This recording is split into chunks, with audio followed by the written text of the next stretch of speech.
Finance Committee to order. Maybe we take the roll, please. Brennick. Here. Steiner. Here. Schley. Here. Rath. Here. Wilson. Here. All right, the forum, we have an agenda in front of us, pretty straightforward. Any additions or corrections? What is a motion to approve? I make a motion to approve the agenda. All right, I'll second it, Mark. moved and seconded to approve the agenda as presented. All in favor, aye? Aye. Opposed? Motion carried. Citizens Forum, any citizen caring to come up and talk?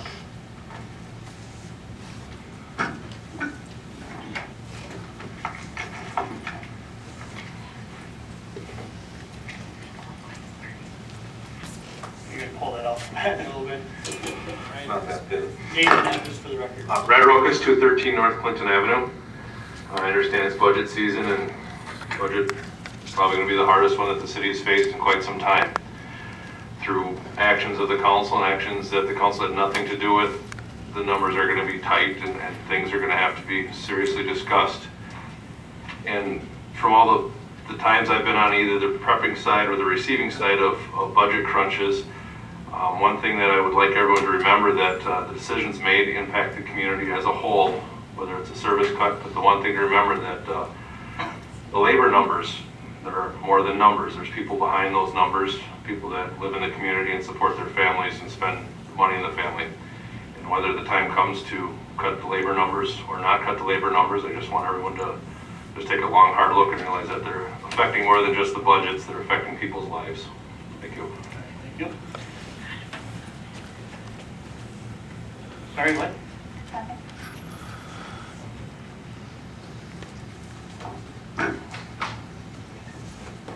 All right, any other citizens can comment?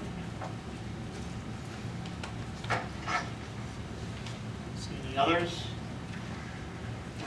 So move on to 2015 budget discussion.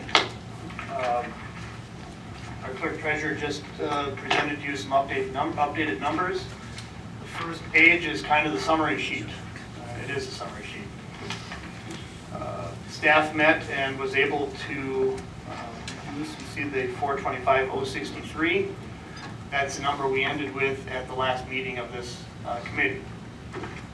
More copies are coming. Hot off the press. And through staff's hard work, they made cuts and changes. And so those numbers that number is down to negative 235, 34,914, 235,000 total.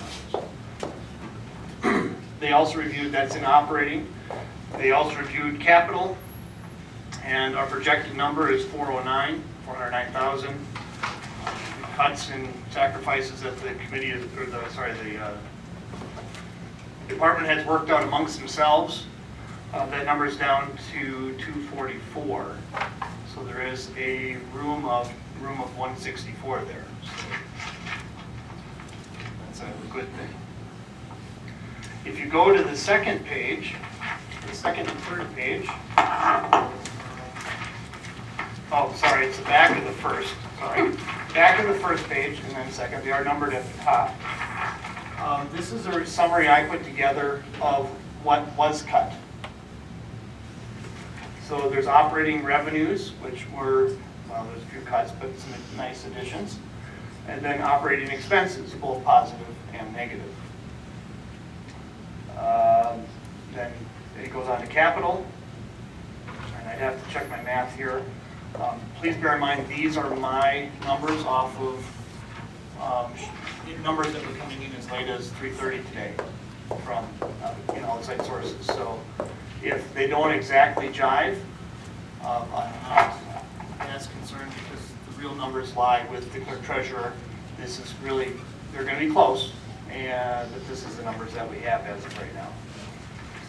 So you can, I did it this way so you kind of understand what the department heads went through and what they cut, rather than just saying, here's the new number. And the question a lot of times is, well, did you look at this? And you can say, what did they cut? And in some cases, they had to increase where they feel like maybe they'd overcut. Or sometimes cuts in one area are going to cause an increase in another. So I'll just give you some time to review that or start with questions too.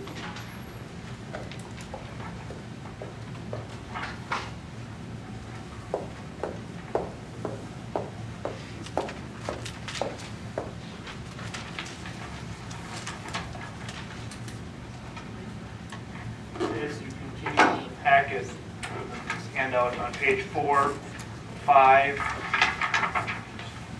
6, and 7, you will see these are some notes from the department heads as just noting some of the things that they cut. And what was going on in the departments. And behind that, starting on page 8, is our numbers, all the details of the numbers, the line items, starting with revs and going on to expenditures. There's debt service numbers that we got today. I don't think we printed debt. We did not print debt service. TIF numbers came in today. Utility then is towards the end. I don't think I have TIF numbers yet. Those came in today as well. So we can get those updated for the week here. The main focus, I guess, that I'm looking at would be just our operating is where we're the most in trouble. Our TIF is fine. The numbers come in. They will be put in accordingly. Debt service will be in there. Those numbers are in line. We're not too worried there. Questions or discussion? We have all the almost all the departments heads here. Justin is excused.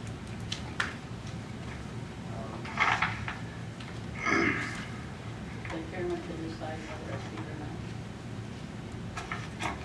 We'll start with committee members. Just to start, Bill. So the first, thank you. It couldn't have been easy to compile through it and make the cuts that are here. Am I reading this right, Mr. Chairman, that we still, despite the good cuts that were made, we still have to find additional $235,000 in cuts? Yes. Was there discussion amongst the department heads beyond the cuts that are here? Or as far as what would be, we're not talking about minor things anymore, and that's understandable. This first set, if these were painful, the next set are going to be very, very painful. That being said, though, was there discussion as to where you would look next in a scenario like this?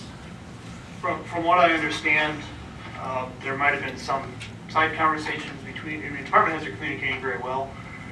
They focused on what they could do just now. What could they get down to? The next, I don't know if the next level was talked to them. All right, very good, thank you. John? Mark, there's nothing down here for insurance cuts. Didn't they do anything with the insurance? Are you talking on page 3? 2. Page 2, I'm sorry. That's kind of, it just says all departments to the left. And so included in this number is insurance, wages, and, well, the benefits are all together. Oh, okay. It's very difficult to pull those numbers out because they sit in literally 38 different line items at times. And so that's a number that 95,092 that I got by deduction between the total changes and the line item changes that were not wages and benefits. Did they make quite a bit of adjustment on the insurance? Or? Sure. Peggy, do you mind talking about some of the insurance adjustments that are in there currently? Right now, we're looking at the funding of our HRA and our HSA. We have two different factors that go into our health insurance, and we're shifting it from the employer to the employee responsibility. And our utilization, the one thing we did, our HRA also has a factor called the utilization factor. And this year, so far, we're doing better than we projected. So we're looking at budgeting a lower number. If we continue on our trend to also finish this year under utilization of what we budgeted for, we'll also be coming out better for the 2014 budget for health insurance. We are running at minimum 2 different scenarios yet with insurance, and as Mark directed, look at any and all options. We're doing everything we can there to. I see you have a typo in there, it's HSA, not HAS. The spell correct tries to change that back every single time. I changed it. So that is HSA. Just a brief explanation. The HSA health is the first $3,000, and currently the city contributes the first $3,000 to that account for the employee. The change that is included here is 500 or 1,000? 500 this month. The first change that I had Peggy put in there was that the employee now contributes the first $500, then $501 through $3,000 is contributed by the city. At $3,001, you turn into the HRA, Correct. okay? Please correct me if I... I'm sorry. You turn into the HRA, and at that level, then when you reach $3,000 or 3,001, the employee now contributes $500, and then from 3,500 to the top maximum is covered by the city.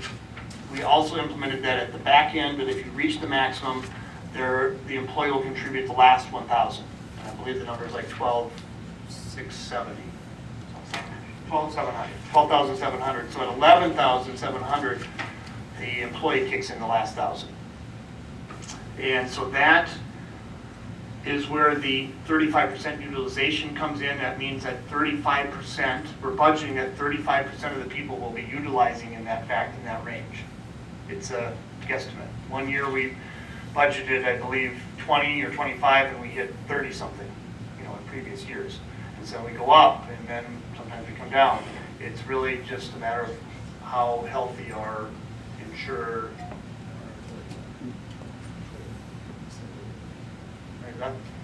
My comment question had to do with insurance as well. Can you hear me? There's a microphone in the back of me, but I'll try to speak up. What I was going to ask about is last time when we first got the initial budget, we were told that the big factor was going to be insurance and it was going to go up 35%. 38%. Well, then I noticed in the paper that the Shawano commented on their budget and that they were going to have a balanced budget because fortunately that your insurance had gone up. So I called to find out, why their insurance had not gone up and what they were doing. And they informed me that they get their insurance through the state plan, and their cost per employee is $18,000 and then $22,000, and that the employees pay the 12% through that plan, so up to $22,000. They said because they're with the state plan, it does not fluctuate like the private insurance plans. And the woman I talked to was their clerk, Peggy's equivalent. She said that she used to be with the town of Westcott, and they used private insurers, and that it did fluctuate. I did get the contact person, so you said you're exploring any and all options. Have you explored the state options? We haven't this year. We've done it the past 3 years, and they were always higher than what we pay for premiums. I'm sorry, Mark. Well, I would suggest That's that. fine. I mean, we That was gonna be my question. can check into that I again guess this I year. would say, suggest it Absolutely. because there's no fluctuation. And I did have, if you want, I have the contact number that they did this through. My other question was, I noticed that, and again, I want to thank the department heads for going ahead and making the cuts that they have. I just noticed that the cemetery subsidy was taken out, and I know we really haven't acted as a council on cemetery anyway. It so was not that's- taken out, it was added to. Oh, it was added? It was added in, but the council has not. I don't have it in here, it's, I'm just looking on page 1, page 2. Cemetery subsidy plus $10,000. okay. Oh, it's in. It's under other general government, Yes. and it went up 10,000 from 7. And the reason I'm asking that is I'm still waiting for the council to consider the cemetery issue. It's been discussed in finance, but the council has never heard anything about this. So I think we need to do that because a few people know, but a few people don't know. That would be my suggestion. Okay. So I had directed staff just to put a larger number in there. I threw a dart at 10,000 based upon preliminary feedback I'd gotten from the cemetery committee after attending their meeting. I need probably Peggy and myself and perhaps Justin and Toby need to sit down with the finance, the treasurer from that committee and get a more solid number of what it is. It's just very difficult to predict the revenue side. Expenses are a little more steady, but I had just heard 12,000 was needed this year, but that's, Yeah. you know, I think. and so I put in 10, which would be a total of 17. We already had the 7, so I put in another 10. I'm hoping we can be south of that number, but that's at least a But I start. would ask the president of the council to make sure that's on our next agenda so that we can discuss the whole thing, what's going on. Absolutely. Thank you. All right.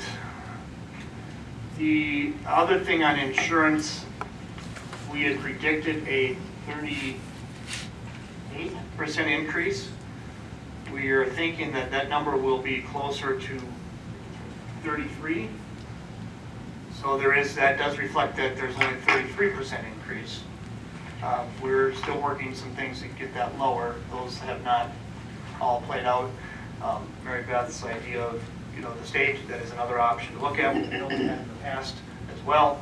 They've typically been significantly higher. The advent or the changes of Obamacare have really affected a lot of the numbers, is what I've been told. A little checking I did. So, but all avenues need to be looked at.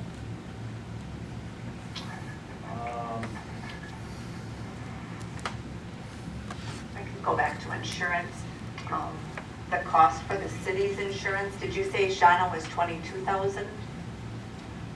Is that what? For max of Shauna's portion was 22. Just so you know, our portion is 19,200. No, it's 18. It was 18. Peggy. Their portion was 18. Okay. 18. Their portion is 18. Okay, and ours was 19. That was the original numbers you were presented. Now we're down to 17,000 with our proposed changes.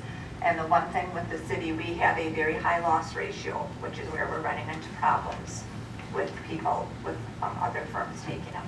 And they did say that the liability went down for some reason, but obviously if we had a lot of losses, I don't know. Right, that might be- It was health losses, right? Yeah. Correct. I wanted to add that. They said liability went down, but the rest did not go up, so they went. Because I think something to be said for steady, so that you can. couple of comments. They're also a larger pool of people.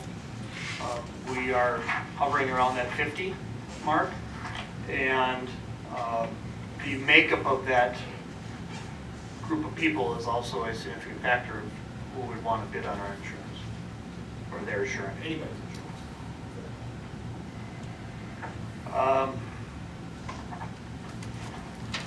I just had one other question, Mark. Yeah. Go ahead. Yeah, I had asked about, given that this was my area of expertise the last time, and Mark had pointed out that he thought it would be illegal for a council member to help in the, looking at this and finding that, but I did find out from, a person in my position in another community, that I certainly could look at the contracts, and, that isn't a conflict of interest where we're all on the same side. Mary Beth, that came up as you wanting to direct staff directly in what to do. No. And that is illegal. That you cannot act as one person. Whether you can help, of course you can. Well, that's what I said, Mark. I would have never, I could not be the director. You said it would be illegal for me to be involved. To direct staff No, day to day? I did not say that. I said I would be willing to help. That's off topic now. We're Yes. talking about. All right. So please take your time and look through these cuts. There are some things in there that are concerning. The cuts. The cuts in operating expenses or changes. There's I'm not going to single out any particular cuts. I'm trying not to, at least, but there's some ones that should be done. These aren't nice to haves, like I wish we could have a new street built, or these aren't the wants. These are absolutely down to the needs. Whether that's training, we're not doing in some areas. Obviously, wage increases for people that work very hard. Obviously, obvious things like Main Street flowers.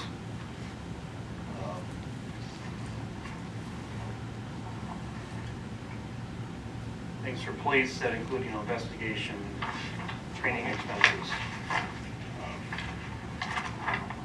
Since I see one on your police, that's not them radios they need, is it? The radios have been cut. That would be capital. correct, Yeah, Chief? that's what it It was is. on page 3, portable radios, 24,000. But I thought you can't hear other people. That's right. They're unable to talk to Yeah. the Wapaka County Well, Comm that's- Center. Oh, Jim? Yeah, I was wondering, do you have a breakdown by department, the amount of cuts that have been made by, or are intended to be made by each department? well, it kind of shows. Just as best I could. Well, I see the didn't numbers. summarize it by department, I just tried to put it by operating or capital revenue expense. But we could look at that, I could resort it in Excel. Yeah, I mean, if we had something where we could see a percentage of how much cutting is going to be done to any one department, unless there's excessiveness going on with one department in their requests, I don't think that one department should get hammered a lot more than others. I think it should be relatively even. If the Public Works gets cut 5%, 6%, likewise with the police department or somebody like that.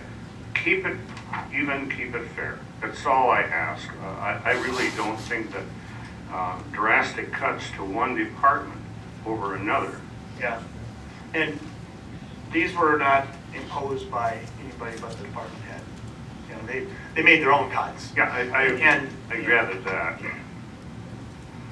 But I think some department heads have done a great deal of their homework, and they've made cuts that other departments haven't done. Perhaps, you're absolutely correct, and there's some that we can't change, like some of the administration stuff. We can't not sort of have elections, and we can't not pay salaries for elected officials. At least we can make that motion, but, and example for the library, Jamie provided good detail where he cut in his budget, but really all we can control as a council is the tax on the number that the library's given. So there's a revenue that's driven off of that. Yeah.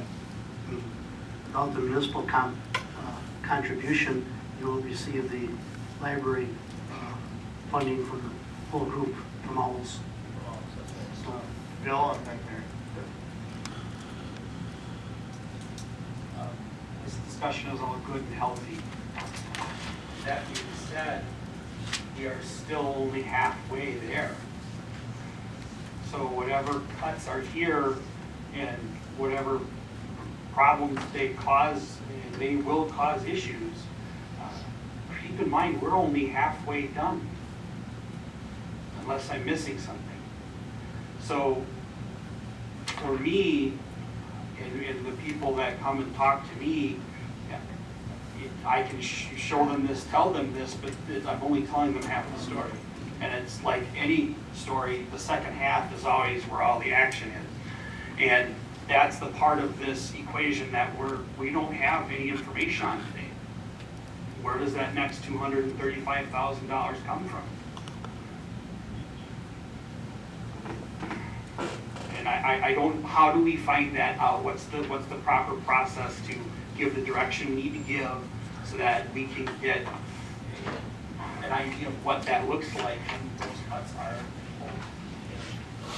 As I said, these are my numbers off of copies of the sheets, so I may be off here or there, and I will promise you I'm off 500 here or 1,000 over here. I don't think I have too many of the big numbers wrong, and not enough to affect that 235,000.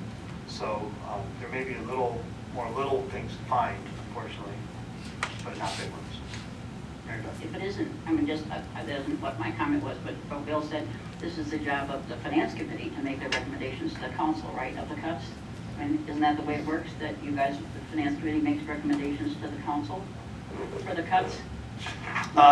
Sure, Yeah. it's not done in a vacuum, certainly. No, I know, but I mean, Certainly, does he say- persons like yourself, Greg, Gloria, Jim that are here, Sure, but- are, because if we make them in a vacuum, we go to council and it's way off in the wrong spot, Sure, it and that's why we're gets here, changed. but I mean, that is the next step, as I see it, Bill, that this body has to make those recommendations. Correct. I just wanted to ask, you have in here the, taking off the cost of the flowers for $3,000, and when Toby told us, he said it was closer to $9,000 because of the labor time to water, the water and so forth, and so I think I don't know, and so what's gonna come up if we're gonna be, as we talked about, asking for a volunteer for that, say somebody volunteers to pay for the flowers, we would still just have to decide whether we're gonna pay for the additional $6,000 of the labor. Just one thing I was just gonna throw out, and, we're gonna have to look at some big things, and. Hold on that, all the labor numbers are put together, because they're very hard to separate out. Okay. That does include the unemployment of one summer help, and the redistribution of that labor to get other things done. Okay, that's fine. I guess I was just gonna say, since we're gonna have some big things, and just in talking to some of my constituents, there's been discussion, and, I'm ready to have stuff to be thrown at me, but we talked about, how much it's gonna cost to replace the pool, and then last year we had considerable expense to fix the pool, and if we wanted to make a big cut, I would just say that we shut down the pool for a year and make a big cut there. All right, that's where we're at, is to Yeah. throw out ideas. That's So I don't want anybody to come off the wall unglued if we throw out ideas that make people angry. But No, this- that's why this is- They're gonna get more painful than that suggestion. One thing to consider, Mary Beth, is if we close the pool, there's a revenue side, Justin's not here. I could dig through, but I think it was in that 30 to 35,000 of revenue on the pool side. So closing the pool will save expenses, it also drops revenue. So I think the savings is gonna be, it will be a savings, but I think it's around 15 to 20. Right? I would just like to reiterate what Jim said. I would like to see a breakdown from each of the departments as to the specifics of the dollar amounts. I really like the one that Terry Lorch submitted on page 4. I mean, that is as plain as day obvious what huge sacrifices they've already made in the budget. And so the other departments probably undoubtedly have made some pretty drastic cuts as well, but they're difficult to pull out, and I would like to see a similar looking sheet to what Chief Lorch has got here. And then the other thing that, just as I'm scanning through the pages and pages of budget expenses and so forth, I think what we're going to wind up having to get to as far as where it's going to come from is a lot of nickel and diming. We're going to see a lot of these budgets that are moving up by 1% or something like that. We're going to have to flatten out and zero out increases on a lot of them. And those little bits are all going to add up to a big bit, I think, is the way that we're going to see this come out. But I'd like to see similar to what Lorch has from the other departments. Peggy, can you try to summarize the cuts? If we can get that distributed, Peggy can send that out. Hold on, John? Mark, how much is savings gonna be? We close, what revenue really comes in from that old armory down there? Is there much? How much do we spend for gas on that in the wintertime for one person being there, Yep. all the time? Yep. That could be a big cut, I think, right there. Page 5, if you will, John. Okay? If you look at the Park and Rec, and Justin is excused as from the previously scheduled, with a previously scheduled appointment. I'm just going to highlight some of the things that he cut out in the conversation with him. No infield dirt, or no bases. We're cut back on field dry, marking compound, or the athletic paint for all the athletic fields. Landscaping, and cutting back on killing weeds. Weed trimmer, I believe that was capital. Picnic was capital. Look at the recreation, and this gets a look at what you're talking about, John. The basketball and volleyball programs are cut. The open rec is cut, and the summer programs of disc golf and youth basketball, they're not in the rec center, but those are also cut. So there were some of these uses that were in that building. Also, and just to discuss that, that's what we're doing. Also in that building is for sure the community food pantry. I don't know if the Historical Society, can someone tell me if they still have storage up there? Or did they move all over? They do? All right. And police has a, Third floor is our additional record storage. okay. Pretty well full. And then down, the main level is Justin's office and of course the gymnasium and all those things. And the lower level is a lot of the storage for when Justin buys all the bulk cleaning supplies, toilet paper, paper towel, floor cleaner, buys it by the pallet and stores it, and then when City Hall or the library needs some, they get it from him, so they have to store that somewhere. I'm not disagreeing and saying these are things that need to find homes, maybe. Some of those things can be cold storage, some things can. I mean, we're spending that much fuel in that big building, don't justify, you've got a lot of school storage here, and I think there's other buildings in this city where there's stuff that can't freeze and go for the winter, you know? But I mean, that's a waste, I think that's a, what do you take in the winter time? Not much money, I don't think. It's a waste of money heating that big building, what is it costing heating for that, $15,000? That'd be a big cut. The total operating cost for the center is projected to be $25,600 next year, and about $11,000 of that's for gas, heating, water, utilities, basically. So, approaching half of the operating costs. But as the Chairman said, you know, you can shut the programs down and not use the building for that, but there's other people in there that have to be relocated. Otherwise, you're still going to have the heating expense probably. But it's not impossible, I mean, Right. it's still an idea to look at. That's right. But that's a heck of a deal here. Expenses are half of the operating cost. So on there, you were running the business, insurance had to be cleared, you shut it down. I didn't see what went up first a little bit. I talked to Asa. Did Phil or okay, go ahead, Phil. Just wanted to say with the building, I believe the Park and Rec Department, the crew spends a lot of time working, preparing things. Thank you. In the winter. It's not, yeah, it's not real warm, but it's not freezing cold, and they do the refurb of There's work. benches, park, There's activity in picnic it. tables, other things in the city as well. I forgot about that. Thank you. And as well as there's also storage, sorry, I'll get to you in a minute.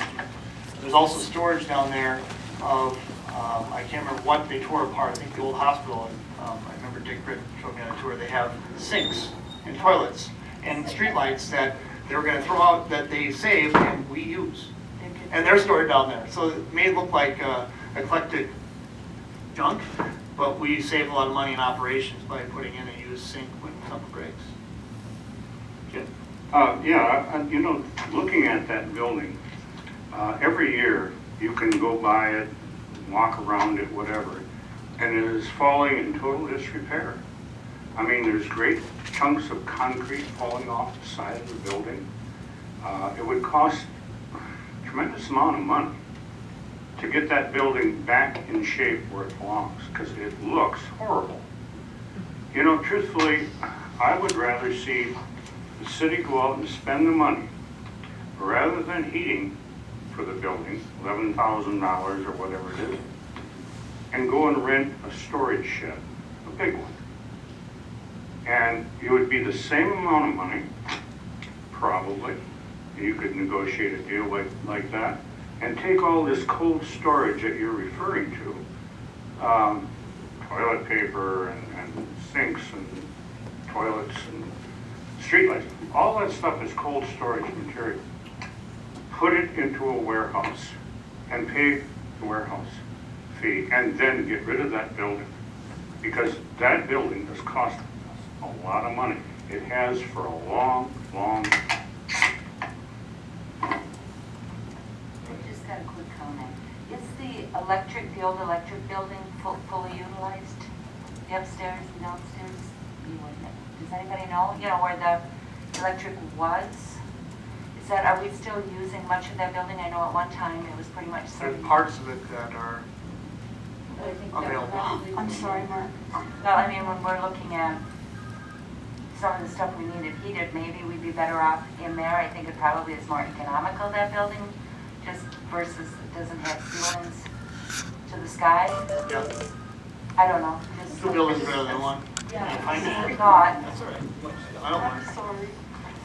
Uh, Jim, a follow-up to that or a new topic? Well, I guess what I was saying, I noticed that Terry had mentioned about records being kept. And on the third floor, I believe it is, which they are important. You can't just let these things deteriorate. You've got to be in a climate area where they're controlled. And if we had something like the old, and there is any space available, take it there and store it there. I know there's quite a few records. And to preserve them properly, you do have to have an environment. Either that or microfiche. And that would be the other way to do it. And I don't know how many are there, but that's it. It's certainly, we couldn't just say close it today. There's some things to work out, but it could be looked at and, like I said, everything has to be on the table at this point. We had the comment that all departments should be treated equally.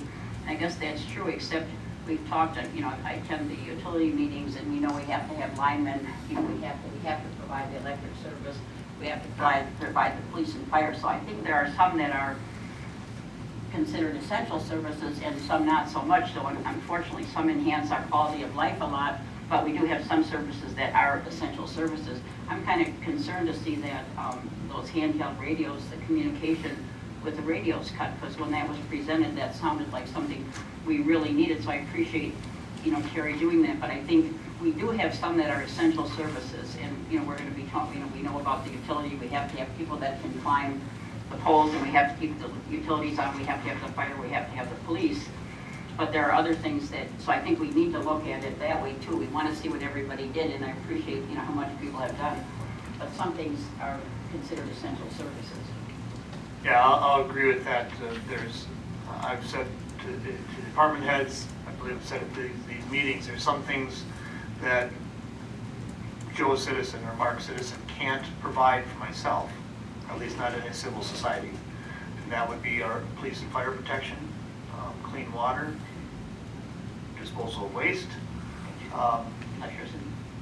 probably electricity in this day and age. Yeah, we could And then and I don't mean that to be negative towards any other department, but then, these are, if we have to slow down on our roads because they're not as good because we can't afford them, at least I'm safe. I mean, I'm safe from a, society,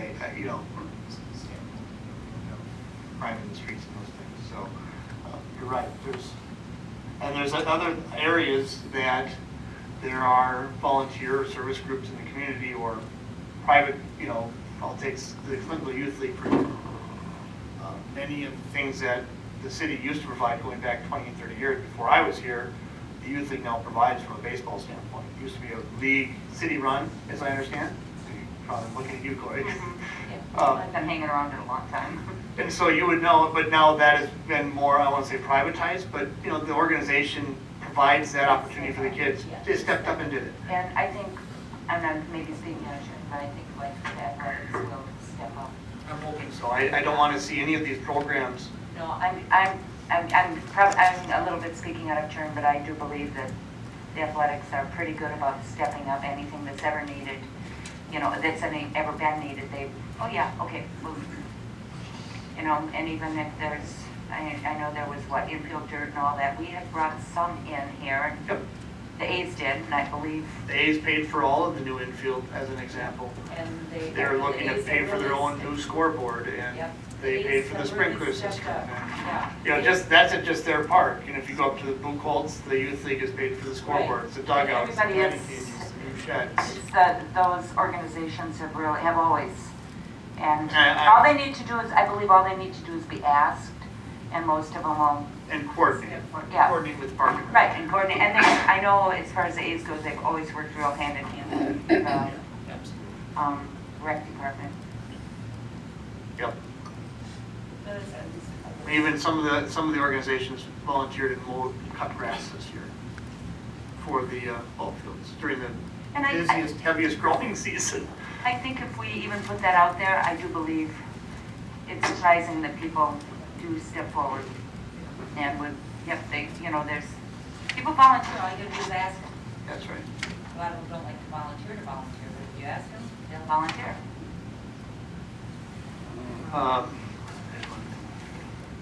Did I miss someone's hand? Bill? Let's talk about parks for a minute, or just will pick on him, he's not here. Not so much picking on him, but my question is, we have a surprising amount of parks. All the little neighborhood parks that are all needed to be kept up during the summertime and managed and maintained. When the city was planned, there was clearly that concept afoot. There's one that my kids use between what would be McKinley and, yeah, great little park, awesome. But at the same standpoint, if you look at what it costs us to maintain all these little parks across the city, is there anything that can be done with that? I mean, I don't think we can just abandon parks necessarily, but is there anything that we can do to change the level of maintenance that we put on them? Can we, if you look at right now, if I'm reading this right, the park and rec, outside of the recreation center, the swimming pool, all those other line items, our general budget to support the parks is looking at $235,000, and and the actual for 2012, 2013 are 151 and 197. Well, we've clearly had some increase in all kinds of stuff. But I'm Second page 18. 19. Well, it's 18 and 19. I'm looking at there's a total park and Oh, I recreation see. Mhm. block that aggregates all the previous pages for park and rec. And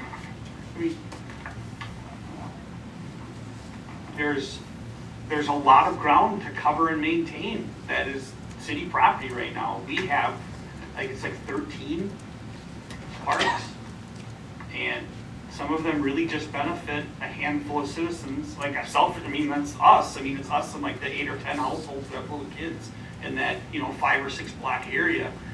I don't know what to do with it. I don't know how to do it. I see that as, I don't know what it would return as far as savings, but I have no idea. That to me has always been an area where we are abundant in resources, and probably an underutilized resource that if we could offload somehow would maybe save us some money. Yep. Yeah, on the same line, I guess what I'm concerned is my kids went to the same park Bill's talking about. And, they played there all the time. But the only thing is, if we take away activities in the summer months for kids, that leaves them with idle hands. I don't like that. I would sooner see them climbing a jungle gym or whatever and get some exercise than to be sitting around getting in trouble. And truthfully, I mean, we're talking about that skate park. We're going to add the skate park. We're going to reintroduce that. Okay, well, that's fine. I mean, it gives children something to do. Because in Clintonville, there isn't exactly a ton of opportunities and, things for kids to do. And I really think that to eliminate parks is not really a good idea. Kids need exercise. They need to be out there and interact with one another. And these are the kind of places where kids can do that. So. Yeah, I don't know where all the little parks are. There used to just be, the 2 parks, the one on the south side and the big Owen Park. But I wonder if neighborhood associations, if we could get neighborhood associations to take over a little park, at least temporarily. I think someone came in the Citizens Forum one night and talked about park near his house and said, you know, like the lawn mowing there, you know, like you didn't see, you know, the grass would grow under the swings and then you come and cut the lawn because there wasn't anybody swinging. But if we could get a neighborhood association, we're not talking all of them, but I think some of these little ones, if we could get a neighborhood association to maybe take over a park, that's, I think, where we could maybe get a volunteer. Because if you saw how much, when I see how much that is a budget, now the big ones, I'm sure Holland Park takes the brunt of it and the little ones don't take a lot. But I know someone did come one time to us, visited the forum and said, the one near their house, you know, somebody's mowing there, but it really doesn't need it. So I would think, another thing that I know Greg had suggested one thing about could the Chamber of Commerce take over some things. I was just looking at, like I had a lot of fun. I went to the Winter World, was in the Army, I cooked chicken soup, but there were quite a few people, but could we get the Chamber of Commerce to take over some of those activities? Because that one is a city activity and that Fall Frenzy is a chamber thing. And I mean, there's expense, you know, we had advertising, we had promotion, it's down there for 2,000. And if the chamber would take over that activity, I mean, like we said, we might get down to where we're going to have to cut $2,000 items if there's something that the chamber could do. I thought, you know, when I was in it, I thought it was a chamber thing, and then I found I had to register, you know, with Justin. But, you know, he's got plenty to do it, maybe not as much in the winter, so I'm sure they were trying to, again, do something in the winter, and it was a fun thing. But if that could be eliminated and the chamber could do it, you know, like we also have the Easter egg hunt. I mean, it's not a lot, but again, I see those as chamber activities that we might get the chamber to take over because they have a lot of numbers, so we could approach them. My only comment on that, having been married to the chamber, and married to a former chamber director. Oh, okay. At least I think I am. I haven't been home lately. The chamber really, when they do these types of things, even they do some other things, really beyond the focus of their, it's becomes a fundraising activity just to keep the lights on. I don't know what the current chamber board thoughts on that is. It's worth asking. But previously, it's some of these things were beyond the scope of even what a normal chamber is. If you went to Green Bay, it's what does the Chamber of Commerce do? Obviously, bigger. But what's the core focus and mission? One of them is not usually driving fun activities in the world. Like Fall Frenzy, you know, I mean, I guess I didn't see much difference between the Fall Frenzy and the Winter World, you know. Fall Frenzy's on Main Street. And I see that, but, you know, maybe the other thing could be too, you know, you could have it on Main Street and have the chicken thing in the community center, you know, because it was there was something in the community center, and then there was something in, so it was kind of disparate. But again, that could, if we could get them to do it, you know, again, volunteers do a lot of it, so it would be worth trying on some of those activities. And if we could, you know, if we could take off a $3,000 chunk, then that'd be great. Okay. Well, I think it would be a great idea to have some organization to what Mary was talking about concerning neighborhood groups taking over or looking after some of these smaller parks. The only problem is that might be great, and I know this from past experiences. It'll be great at first, and it'll just die on the vine as time goes by. I guess you would have to say that if anybody was going to organize such a thing, it would have to be the park and rec director, in order to put this all together. And if it's going to be on a voluntary basis, don't count on it lasting, because I don't think it will. Okay, on a different topic entirely, looking at the operating expenditures for the utility. The purchased power, I'm on page 29.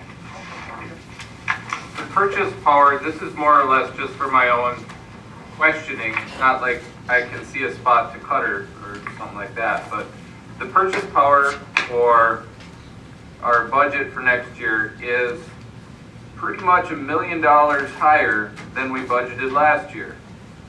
It does look like we're actually going to go over budget this year on that budget, so perhaps we under budgeted last year for that purchase power. My question is, I know we buy it with jointly and all that. Is that negotiated? Is that something that's a set rate? Can we forecast accurately what our purchase power cost is going to be with a fair degree of accuracy? I don't know that much about that number, but it certainly does look pretty alarming when you're going up by $1 million in 1 year. Just one thing, we'll get to Mandy. One thing to point out, once we get into the utility, it's a ratepayer versus taxpayer. So it's a ratepayer, so even if we went over our budget on what we budgeted to buy, we still sold that power. And so we would still get revenue off of that. And it's different than, all the utility numbers, just as a point, are not in the 235. That's a different, I don't want to say pile of money, but it is. It's a ratepayer versus taxpayer. Andy, any comment? The purchase power is driven solely by the use of our customers, and the main reason that our 2014 year-end estimate is deviating from budget is that our industrial customer usage has increased dramatically this year. So what they use, we have to buy. As far as the rates, Clintonville Utilities and Shawano Municipal Utilities together form Badger Power, and Badger Power buys from Great Lakes Utilities, and those rates are all set. There's no negotiation. Thank you. And that's like a co-op, trying to co-op to give to another co-op to buy. Same that, right? Co-ops, Badger. We're buying a larger Quantity when we combine with Shawano, so we can get a better rate. and Blue was also several communities together. Yeah. One, Rapids. Manitowoc. I know we don't have the TIF information, but at the last meeting, Mark, you said that we had a question about some TIF. I guess it's maybe close up, but that there's $1 million in the TIF fund. I don't know what's in the TIF. Well, anyway, my question is, what I understand is that the benefit of the TIF is that we get the increased tax revenue from this industrial development. So are we going to see money from TIF, and then if this money is in the TIF fund, what is that used for if it's not to benefit the taxpayers and reduce taxes? Initially, it's used to pay off the projects that were done to create the TIF. So ultimately, when that district's closed, and I know you've closed at least one. Not closed, but it's in the notes back there. Okay, well, not when it closes. When you have all the projects paid for, then all the tax revenue that's generated out of that TIF by those businesses and industry comes back into the general fund, basically, and is available to the community use. In the interim, as it's paying off the debt for the sewer and the water and the streets and everything that was built to create that development area, that's the only place you can use it. You have to pay off all the expenses of that TIF before you can close the district and bring the revenue to the community. Just to have one other question then. So like when we give an incentive, like the last one we did is we gave an incentive to this, for this assisted living. Mm-hmm. We gave them $220,000. Did that come from, they told me it came from taxpayer money, it didn't come from TIF money. I thought that was a TIF incentive that will be covered by the development in that TIF district. And again, I don't know the specifics of that agreement, but once that payment is completed to them, then there's extra money available there to start paying towards the other projects again. So I think someone said it like we got, one might be paid off in 2 years, it's got a 5-year, but I believe I was told that we might have one that's paid off. That answered my question. Because generally, they were like 21-year long districts. Then the legislature changed some of the laws and they allowed them to go out 27 years in some cases.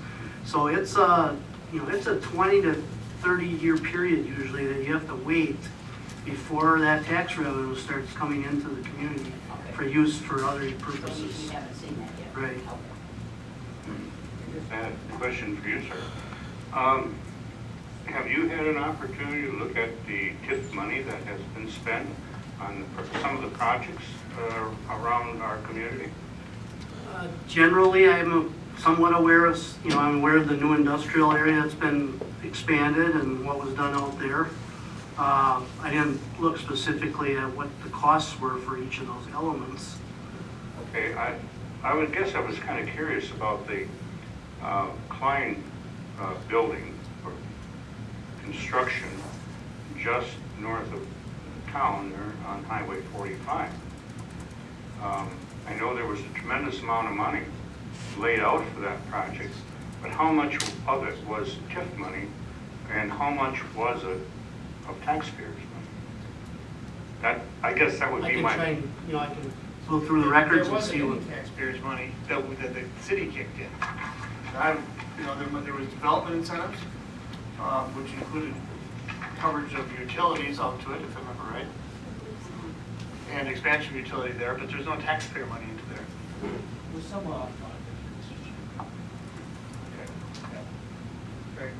Yeah, I agree, we're off topic. I don't think that we can look at TIF districts as a solution to fill a budget hole. That's not going to be a solution. He answered my question.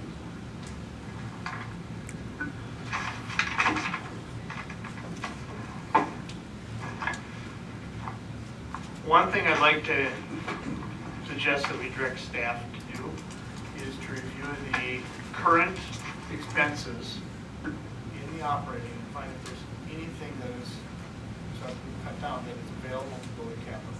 Anything. And there's rules what can go to capital. And they obviously know those rules better than an elected official like me. Our new interim city administrator can help with that, of course. I'd like to have them look at whatever is in current operating expenses, and anything that can go to capital would be a priority one. And then number two would be to go back and look at the capital that was cut. The things that were cut that are enumerated here, that they would recommend putting back in. I mean, can't put it all back in, because I think we cut about 100,000, so there's room there. Okay, that's nice, and that's coming out of capital. But there's other opportunities this time is to go around. That's one thing I think the staff can do. Anyway. Thoughts on that? Just one other thing that was brought up, I think Greg brought it up at the last meeting, that there's money in this budget, this year's budget, that hasn't been spent, and we talked about having people take a look at money that has not been spent, but it's this year's budget. So if you wouldn't mind adding that, I think that would be a good thing to add, Mark, that look at the money that was budgeted for this year and hasn't yet spent, see if we can hold off on spending that. For sure, I believe that's already being done. Okay. And new numbers through the end of September. New numbers for the third column from the right, the actual as to 9/30 are as up to date as we can get them in your packet. So that is a major change from the last time because it was as of 7/31. Okay, thank you. So where you may have saw a zero, a big budgeted and a zero, that money may have already been spent prior to us saying a word because it just hadn't gotten caught up to the sheet. Okay, thank you. So there are opportunities there yet, though. So even in capital of 14. That number we're still getting our arms around too.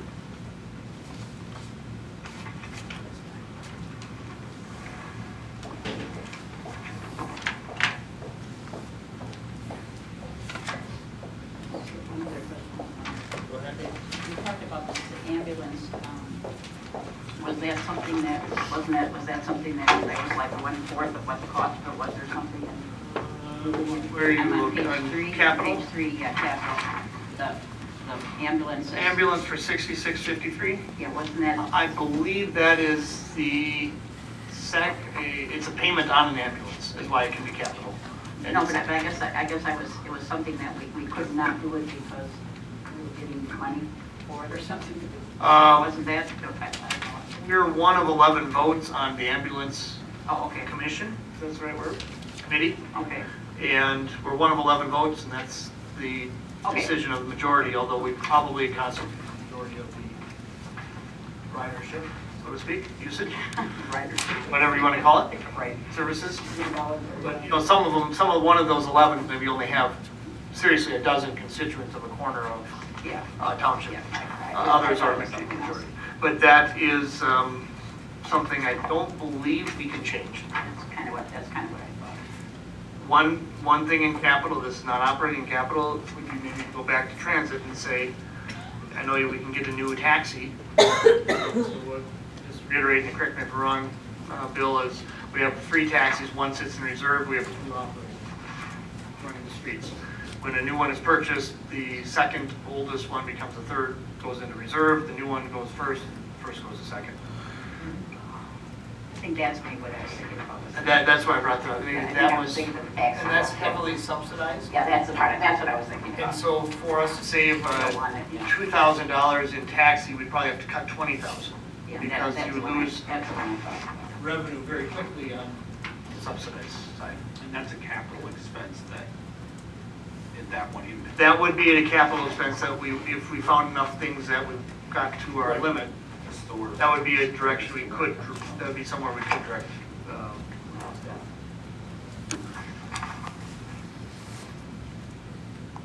All right, so I'm gonna, we're at 5. Any other topics to bring up? I want to try to summarize a little bit of what we've talked about. I would say again, we've talked about a handful of, I think, reasonable next steps. Back of the napkin math is we're still nowhere near where we need to be. We talked about $50,000 in cuts between everything, that we'd be lucky. That leaves us 190,000 short. I mean, we haven't given enough direction from my perspective to give us a fighting chance to get this budget down to where it needs to be. There's a few things I think that we'll talk about in personnel that'll have minor impacts, or not 190,000, that we can discuss and maybe recommend to council. There are, we discussed the pool, the net on the pool closing. Just again, not saying we're doing this, these are just discussion items. The pool net was about, we're gonna say about, I'm gonna round up to be nice, be 20,000. Because you drop expenses, you also lose revenue. We could do the math on that. We talked about the rec center, the old armory, and that'd be roughly 15, 11. It was like roughly half of our operating budget, give or take, so. It was 11 for gas and 1,700 for electric, I think. Okay. So, 12, 13, that was discussed. Privatizing, there's the wrong word, getting service organizations to do other, there's a variety of topics we talked about there, whether it was parks and sporting, athletic opportunities for kids. Stuff about like Winter World. Maybe the Easter egg hunt, or, okay? I think we've added up 90 to 30 yet. Yeah. 20 and 25. Oh, yeah, 20 and 20, okay, 20 and then 30, 32, maybe 35, 36, 37. And the parks, we don't know. We don't know that one. I've been involved in the past in the same kind of problem. Probably a very similar scale, only on a larger budget. And quite honestly, and I hate to say this, but quite honestly, it took staff cuts to get there. The people cuts, where you save salary and you save the benefits, and that's really tough. And I mean, I've only been here my second day, but you don't have a lot of staff to start with in a lot of areas. So I think it's going to be a difficult task to reach these numbers without maybe looking at that. Another thing that we implemented in Little Chute many years ago, because of some drastic needs to make cuts, and it was not very palatable and I'm not even sure what your situation. Toby and I talked a little bit today about streets and stuff, but it wasn't very palatable to the public, and it took years for them to get acclimated to it and accept it. But we went from a dry pavement policy in the winter to one where the crews didn't go out until there was more than 2 or 3 inches of snow.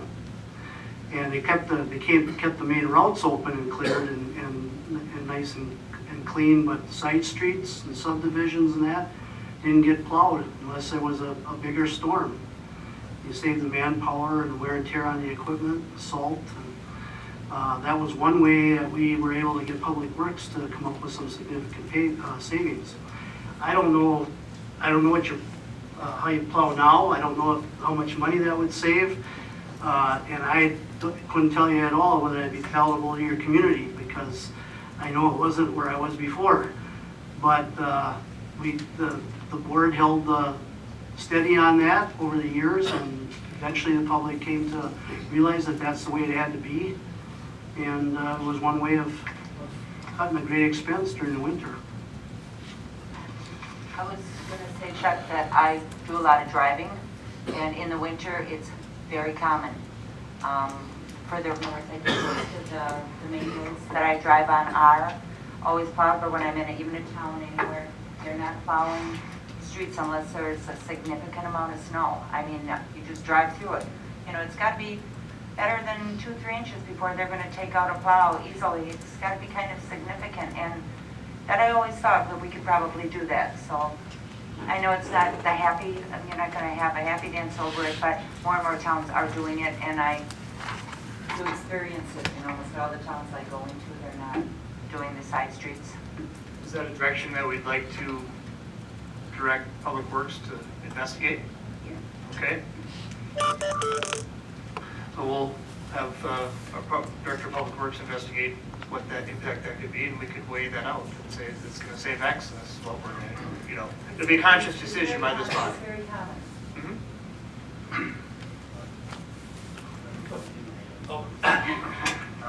As far as the savings, from what I do know already, on side streets, we do not use salt. We use the sand, or sometimes just bank run sand, which is a huge savings alone. Our main run roads are salted and kept clear.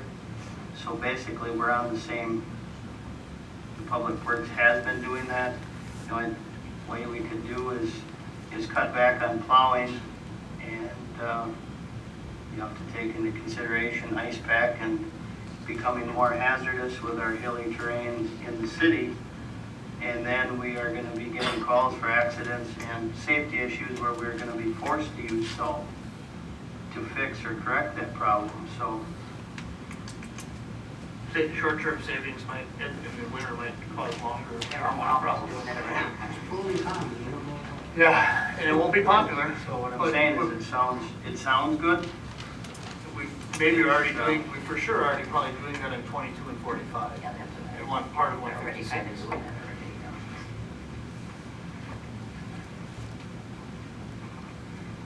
already. One thing brought up annually, and that's, I guess it's my turn, I think we should look at our council pay. You know, we're cutting everywhere except for us. I know it probably doesn't cover, now it doesn't cover the time put in, I understand that. I would like to have us consider, if only for a short term, we'd have to vote it back in if you got rid of it. It could only take effect for those that are re-elected. You can't vote yourself a raise instantly. You only get that raise if you get re-elected, or decrease if you get re-elected. Currently, it's in there at 28,000 for council pay. It's near the front or on the front page of those bunch of numbers. Packet page like 7 or 8 probably. After the revenue. 12. There's 28,000 in there. Only half of us will get reelected in May. And so that's 14. And of that, you're about a third of the way through the year, so you can really only affect 2/3 of 1/2. So you're talking 2/3 of 14,000, so roughly 9, we'll say. That's something I'd like to have a discussion on that. Either way. Well, I was just gonna say, we discussed this before. I'm one of the people, I already donate my money back, and you do have that choice, you know, if you want to donate your money back.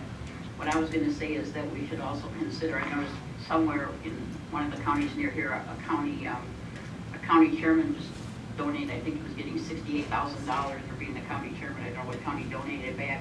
but I think we should consider the mayor's salary too is $5,000. And I guess I'm kind of torn on this because I think there are some people that this little bit does make a difference. Some people it doesn't, and some people it does.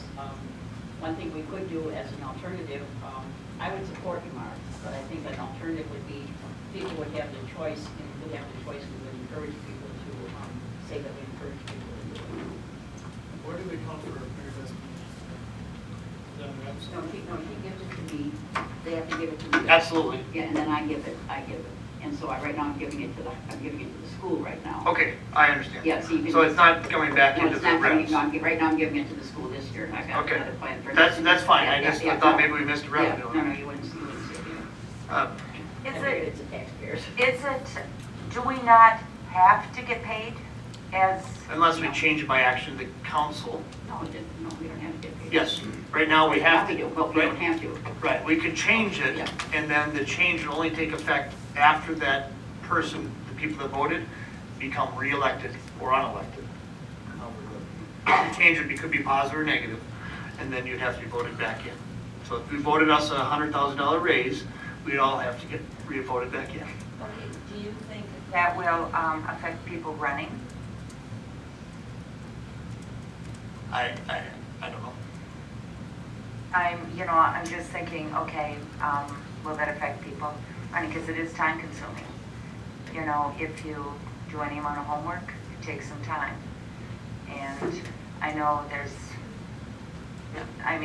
say Jeannie, for example, right now she's acting mayor doing it on, and she is actually losing wages from her real job.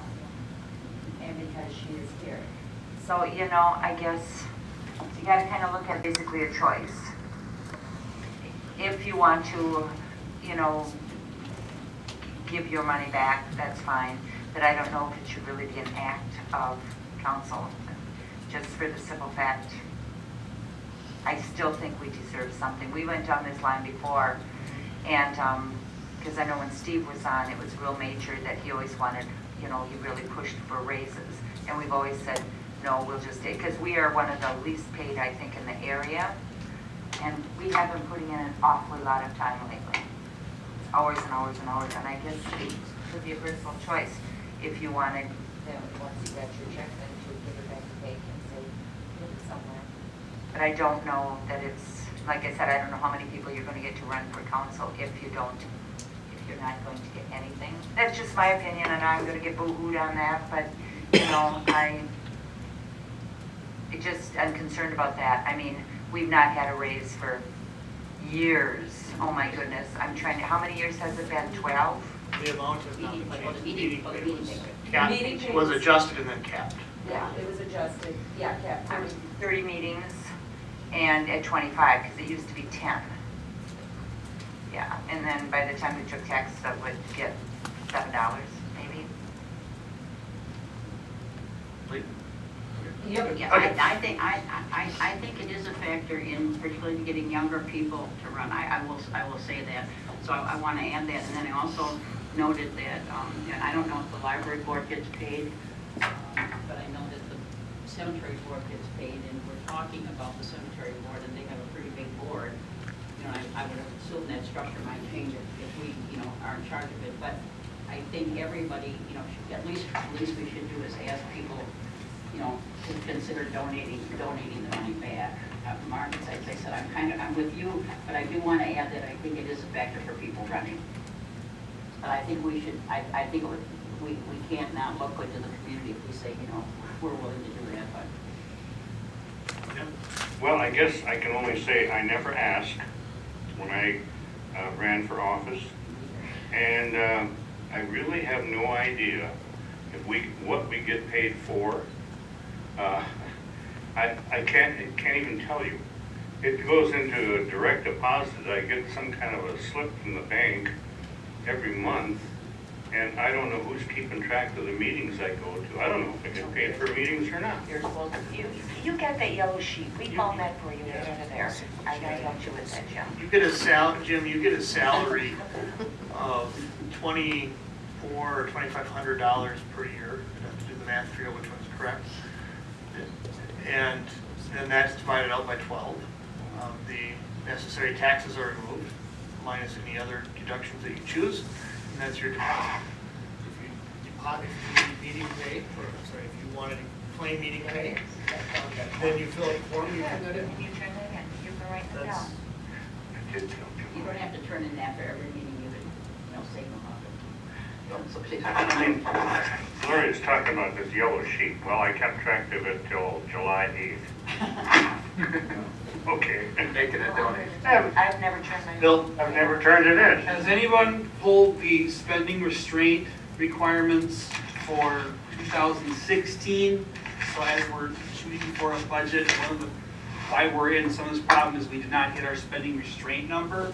Yeah. And that, we know what that is, so that if we're making these cuts that are painful, we're not, $1,200. I mean, I'm just making up a ridiculous example here, but it would be a shame to go this far and to miss that spending restraint number and lose out on that. As far as I know, the numbers for that will be released the end of this month, very soon.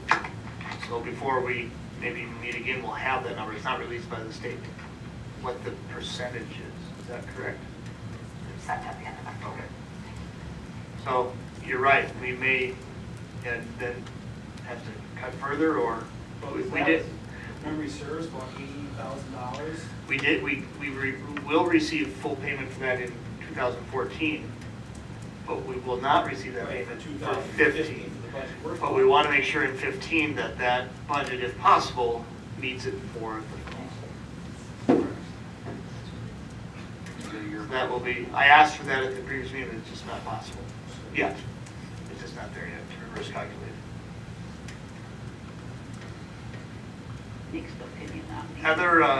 Other direction that you want to have staff explore? Do we have a clear direction for staff? No, I don't know that we do. So, one is, I clearly heard we want to have the breakdown of expenditure, cuts, changes by department. Okay? That's one I clearly heard. What other ones did you want to have them look into? Money that hasn't.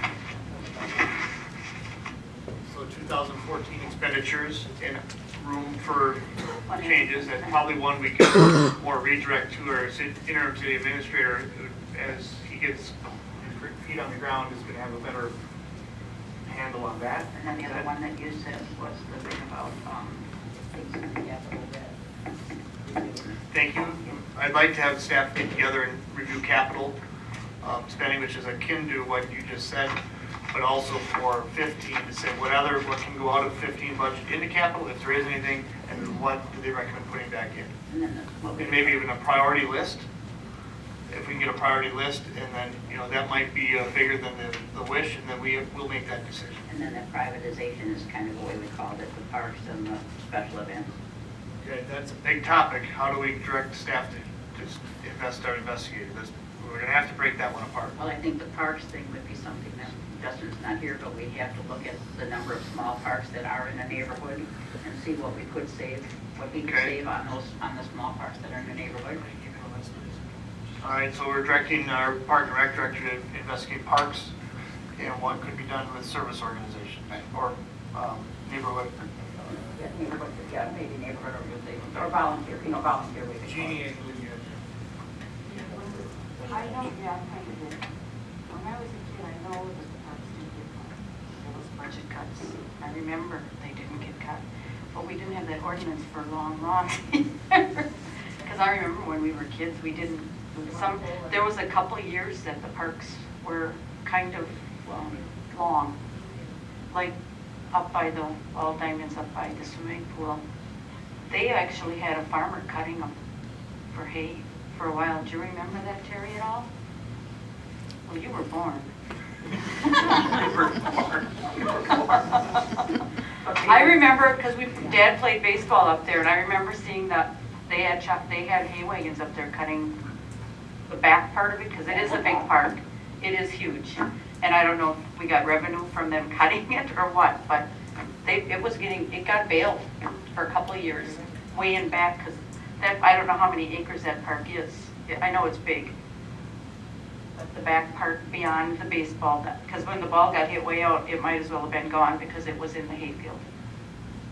But I know that they didn't all get cut when we were kids. There was, Does that break our own ordinance then? it would, because we didn't have that ordinance then. Well, we could look at that ordinance then. Nuisance grass, for Yeah, what it that was. would might save, Yeah, I know. And I can tell you from playing ball up there, that basically. But maybe where the soccer- diamonds have You're talking where changed the too. soccer fields are? No, it was behind there, but where they were too. Yeah, the park I has think grown up there. Diamond number since. 3 is newer, Mhm. and some maybe wasn't there, parts of it. And beyond that, the soccer fields, I can tell you from warming up for ball teams, Mhm. that's left long, like kids, Yeah. you know, you might lose a Because key there ball were player out trees there. where that soccer field was when I was a kid. There were lots of trees up there. So I know we lose plenty of baseballs in there if Yeah. you get hit them. But, and so it is left longer, Mhm. there is priority right there. Other things we're directing staff to investigate. One was rec center that, or the old armory that The John old brought up. armory.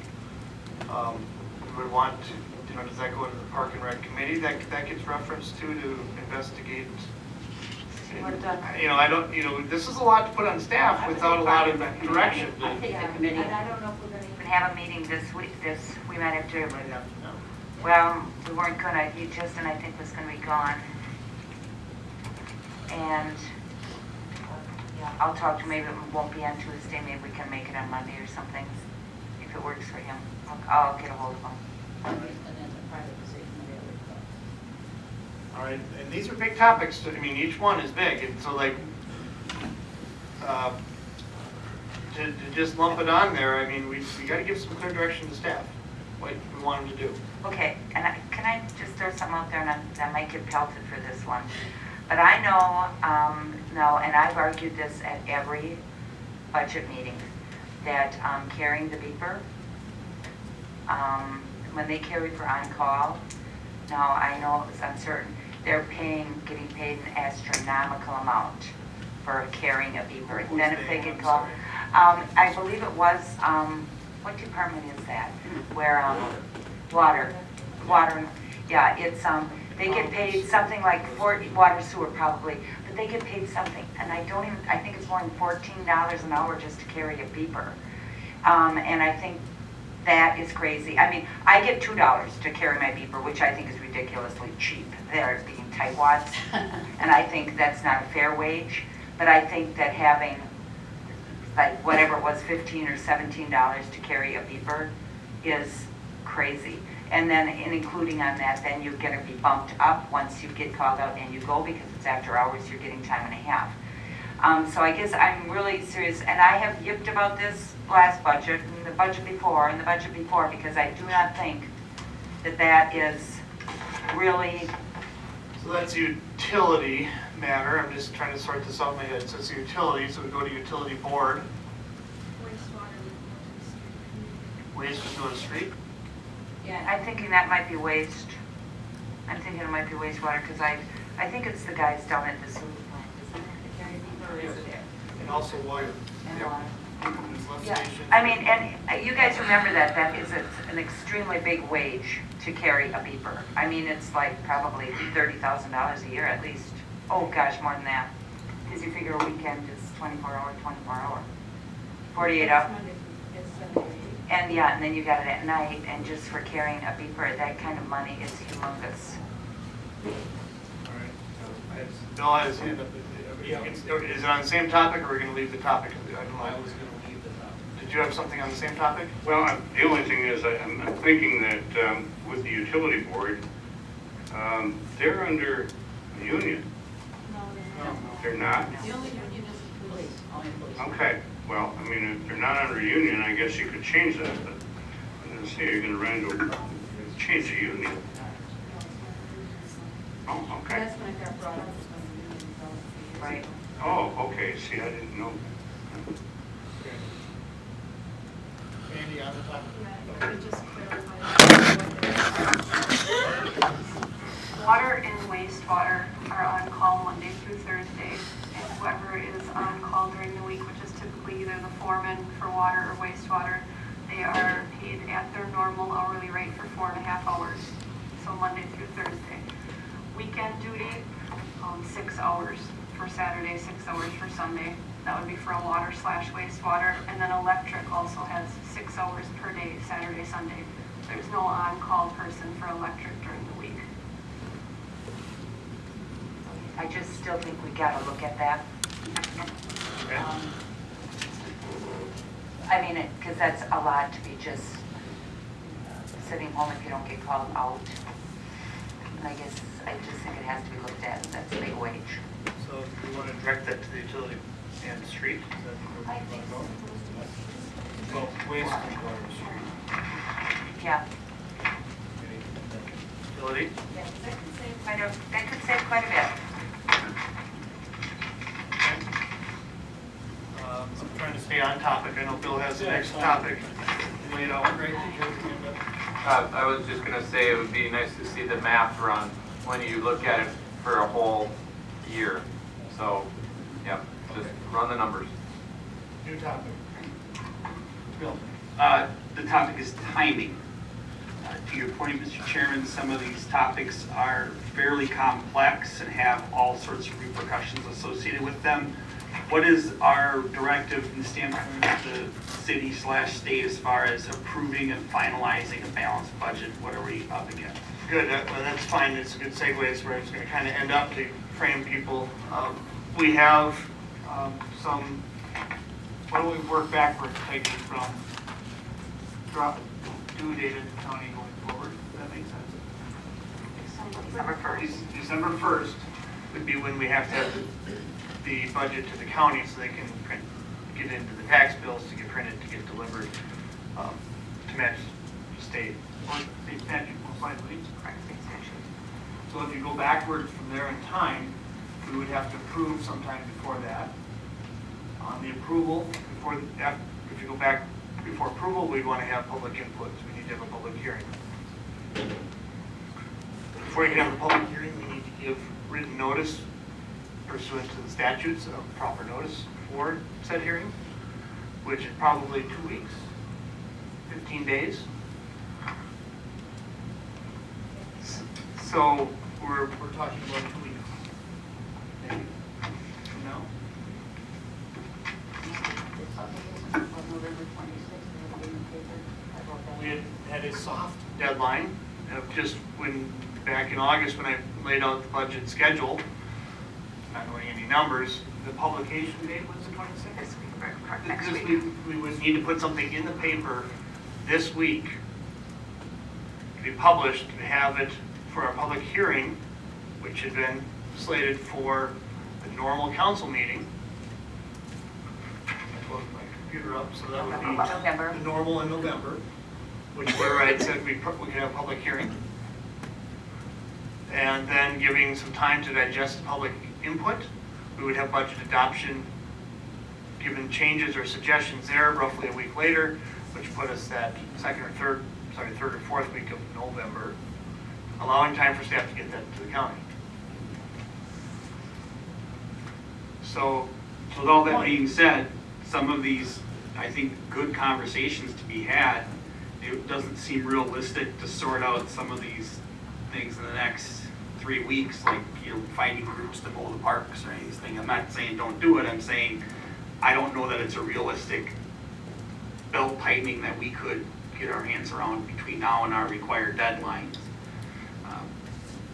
Really, frankly, many of the things we talked about tonight are not realistic to get figured out the logistics of. I mean, even if you for example, take the Armory building, I don't disagree, there's probably cheaper storage somewhere, but where and what are the logistics and how does it work and all those Get the stuff there. right, how does that all work and what are the repercussions of it and how do you get that all ironed out so you feel solid about the number you're putting is real for that. I mean, for our deadline. I just don't see that being a realistic goal. I think we need to look at some of these cuts that are functionable, if that's a word, between now and our deadline that we know are real. And if we can do better than that after the budget is filed, with more discussions and research, fantastic. But again, we're still tens of thousands of dollars telling us here, and provide some direction. I guess I'll be the one to say it then if nobody else wants to say it. We have to look at the possibility of what either furloughs, which is how the state did some of it, and or direct cuts of staff. We've been dancing around the issue for the better part of an hour and a half, and we need to offer some philosophy and perspective to our department heads so that they can make give us some options, because we're running out of options. Mary Beth? I think to say that we're just gonna throw out everything we've discussed because we probably can't implement it by the time the budget starts. We would be making this recommendation, the implementation would take place in 2015. So we're not talking that the implementation has to be done.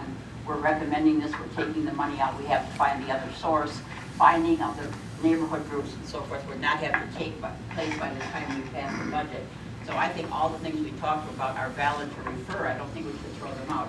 I agree if, and we hired Chuck for his expertise, and I think that is something we have to look at in addition, but I don't think to say, well, we just forget about the other things because they can't be implemented by the time we do the budget. We can still say this is what we're going to do, and the implementation would take place. We know real fast if somebody cuts money for something, you find other ways to do it, or you just don't do it.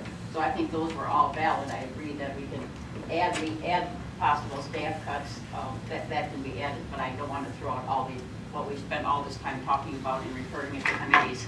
And we would urge that those committees meet sooner, not later, to get the discussion going on those possibilities.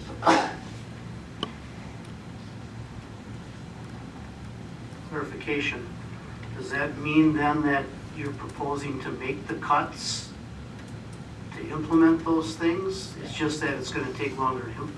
Yes, that's what I meant. Because that's different than leaving the money in there and then talking about it. No, I'm implementing, making the cuts, that's what I said, making the cuts. He said leave the money in and we'll talk about it later. I'm saying, no, we're making the cuts and implement later. Bill, what I'm saying is I don't know how you could make a cut without knowing the specifics of how you would make it. The number that you would pull out to me would be little more than a guess, with the hope that your guess was right, given some of the major logistics you're talking about. I'm not saying don't ever talk about it. I'm saying please don't count on that to balance our budget. We need to make some hard decisions, and having people mow the parks is not a hard decision. We need to give some clear direction as to how we can reach these cuts effectively in the time frame that we have. If we more time after the cuts are made and we can figure out a better way to cut it, I'm all for that discussion. But we need to provide direction to the staff. So, what we're looking at, if we look backwards, you know, going from that time frame, it gives us about 21,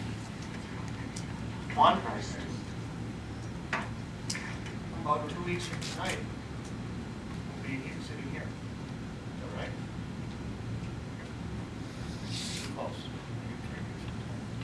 Yeah, 3 weeks it'll be before we have next council meeting. And there's a publication date in there, so that means we will not be able to, unless we get it out this Friday, we will not be able to make the publication date to have proper notice for meeting. That will have to slide back, which I don't think is anything but inevitable at this point.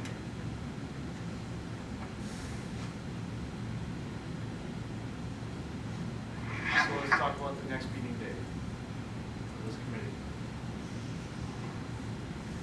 I'll throw out a week from tonight on Tuesday at 4:30. Well, Greg to get here without having to break any traffic laws. The bicycles goes through. It's downhill. You said next Tuesday? I'm just throwing that out as an idea for discussion. It works for me. Yes. John? Phil? Phil? We have to have a quorum first of all. The quorum has to be made up of the committee first. Oh, yeah, that's right. So it works. What about Amy? What time do you get off? I'm not on the committee. No, but. well, We're talking about this committee first. First, So let's worry about that. gotta have a quorum before we call. It sounds like we can do the quorum. Yeah, great, I just thought. 1, 2, 3, okay, 5. All right. Now, other council members, you're on call. Yeah, and I might be able to swing off. Hit or miss? Yeah, and that's a hit or miss. Jim? I'll be here. Amy? I have to work until after 5. Okay.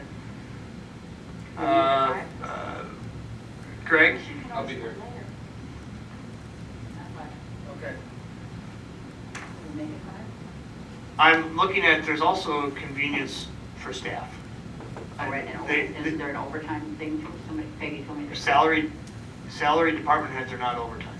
Oh, I thought you told me that. By recording separate. So I put that at 4 to try to split the difference of their workday and ours. Then I got at least a strong hour I can be here. I would make it 4. And I'm not on the committee, so don't back it up against me. I'll Okay. be here at 4:05. But let's do the 28th at 4 o'clock. Let's re-meet this, the committee will meet again. We'll have, staff have had time to review the things we've given them at least. We won't have answers on some of them, they're big topics, but other ones, we can make a little progress. We'll have a little firmer numbers on probably some health insurance items and some more decisions. But please come ready to make some decisions, and it won't be easy. Or suggestions, discussion points. I will agree with Bill, we've danced around it. It's going to be unpopular and uncomfortable.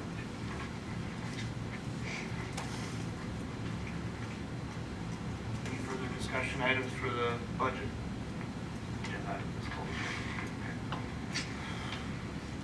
All right, motion to adjourn is in order. I'll make a motion to adjourn.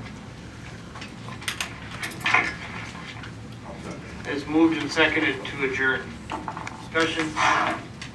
All in favor, aye? Aye. Opposed? Motion carries.